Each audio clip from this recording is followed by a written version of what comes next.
All right, so if you're learning web development, if you know HTML, CSS, or you're learning those, the next step for you is going to be to learn jQuery. jQuery is the easiest and most popular JavaScript library. So if you want to start learning JavaScript, learn jQuery. Every employer I've ever worked for uses jQuery, no matter how big or how small they were. So it's very popular. There are companies that don't use it, but most of them do. So here's how you add jQuery on your page. You download it from jQuery.com, put it in your project folder, and then what you're going to do is you're going to just add a script tag and you'll add the source to it. So in this case, it's in a Bower Components folder, a jQuery folder inside of there, and then there's my file, jQuery.js. So when I put that on my page, nothing changes because jQuery doesn't actually do anything. It gives you a library of commands that you can use to do things.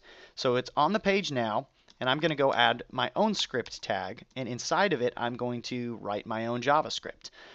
So what you're going to have to remember to start jQuery is one thing, and this is the memorization part for you. Once you get through this, you get to actually have tons of fun with jQuery. So here we go. It's document. Before I mention that, this $sign is the value that's given to the jQuery library when it loads up. So anytime you want to reference jQuery, you hit $. So we go document, and then we go .ready, and you just got to memorize this. You'll later on understand what it's about. And then you do this function thing. Function, open and close parentheses, open and close curly braces, and then close your first parenthesis. Honestly, what I did when I started off is I copied and pasted this and saved it somewhere because it just didn't make sense to me, and you don't want to have to think about it. Just paste this in. Your jQuery code always goes inside of a document ready function. You can have multiple document ready functions. There's really no need to if you just have a few lines of code, but they're not going to conflict. What this does is this says, hey, wait for my whole document to load up before I try running any JavaScript.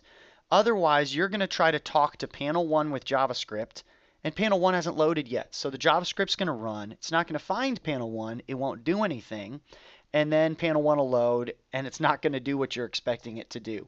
And you probably won't even get any errors about it. It just says nothing happens. So the document ready function says, hey, wait for my document to fully load, then let's start running stuff. So your jQuery goes in here. There's also a short way of doing it, and that's just $function. So that's what I use. That's what most people use. But you can do document ready function. They're the same thing. So now that we've done that, and now that I've probably confused you from the start, that's the only complicated part. The rest of it's let's just have fun. You're going to go $command and open your parentheses, and then you have two parts to each jQuery action. You have the selector, which works just like CSS. You see over here I showed you what they are. So there's panel 1, and that's because it's ID 1, exactly as if you were doing, ID is panel 1, just like if you were doing CSS. So I've selected it. You can use single quotes or you can use double quotes. Oh, don't know what Sublime's doing to me there. You can use double quotes. Either one work. And then you give it dot and give it your method. So in this case, I'm going to go hide. And I'm going to hit save. It's going to reload for me. So there you go. It loads up the page and then it hides panel 1. I can tell it to hide 300, which will hide over the course of 300 milliseconds. You'll see it kind of does a little animation there for me. And then it's chainable. jQuery is awesome in that you can keep chaining it as long as it's not the semicolon yet. So I can hide it and then I can show it over the course of 1 second. So it hides fast and then it shows slowly. And you can just keep going. You can do hide, show, hide, show. There you go, hide, show, hide, show. It's fun. jQuery is tons of fun. Another thing you can do is slide up. And just as you'd expect, it slides up and then it hides. And then you can have it slide down.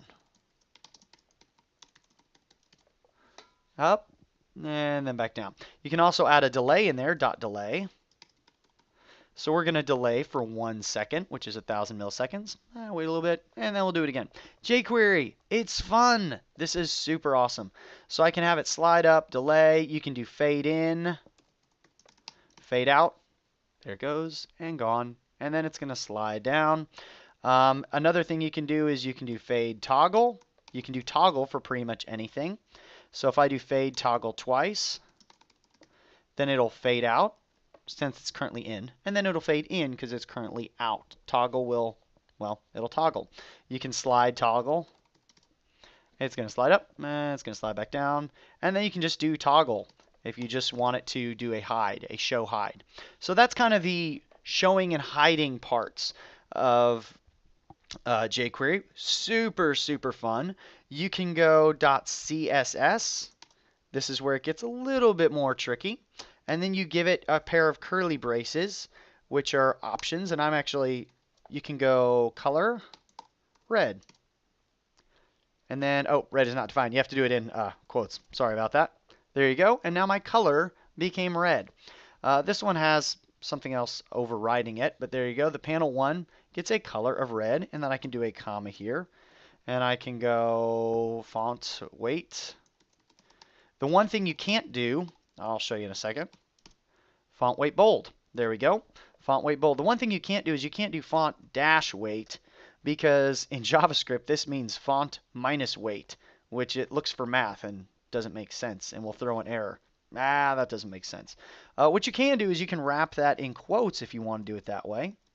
Single or double quotes, and that works. Or jQuery is smart enough to where you can go font weight. So there you go. I can change the CSS.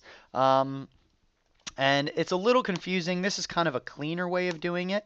We're making what's called a JavaScript object, if you want to Google that. So anytime you do curly braces in JavaScript, it's making an object, unless you have function before it, which is really, that's for a JavaScript lesson. So now I can go color, red, and add a comma, font weight bold. Now it's starting to feel a little bit more like CSS. And I can go display none. And just in case I didn't want to see it anymore, which is basically what a jQuery show hide does. So there we go, panel 1. So let's make panel 1 hide. And then let's make panel 2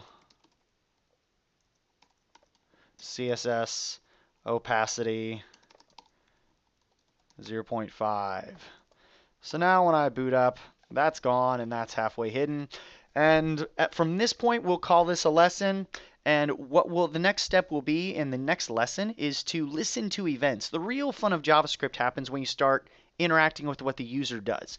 Those are called JavaScript events. When they click, do this. When they hover, do this. And when they mouse up, do that. So that's really where jQuery gets even more fun. We'll stop right here so you can watch it over if I've done too much too fast. If you've kept up with a pretty fast pace here, let's go on to lesson number 2.